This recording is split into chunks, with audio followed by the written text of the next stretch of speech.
आज यसो 1-2 घन्टा खाली भएको बेलामा 1-2 वटा पशुहरूलाई चाहिँ तपाईँहरूमा चाहिँ निकालिदिन मन लागेको थियो। अनि फेसबुकमा चाहिँ मैले 2-3जनाको फोटो हालिदिएको थिएँ है। अनि कसैको पनि प्रोफाइल लक थिएन। अहिले चाहिँ लगभग सबैको लक भइसक्यो प्रोफाइल। कति गाह्रो हुँदो रहेछ त दाजुभाइहरू। आफूले गाली खाँदा कति गाह्रो हुँदो रहेछ थाहा भयो कि भएन।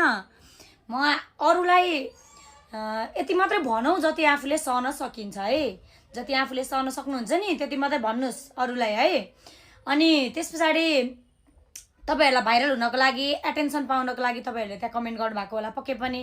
अरू पुरस्कार त तपाईँहरूले पाउनुहुन्न त्यहाँ मलाई कमेन्ट लेखेर होइन। नत्र मैले तपाईँहरूको केही बिगारिदिएको छु।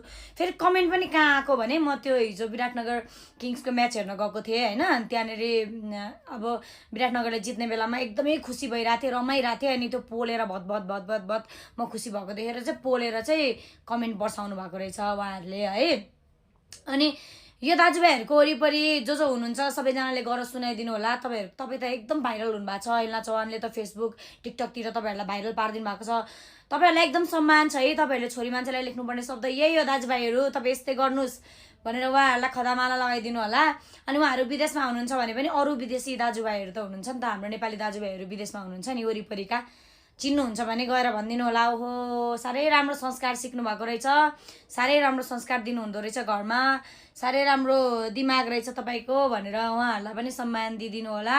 र जति सक्दो उहाँहरूको इच्छा पुरा गरिदिनु होला। उहाँहरूलाई एकदमै धेरै भाइरल बनाइदिनु होला है त। धन्यवाद। दुश्मन जलिरहन्छ जीवन चलिरहन्छ। तपाईँहरूको कमेन्टले चाहिँ मलाई केही हुनेवाला छैन है। तर तपाईँहरूको जस्तो जनवार मान्छे, जनवार भन्दा पनि अझै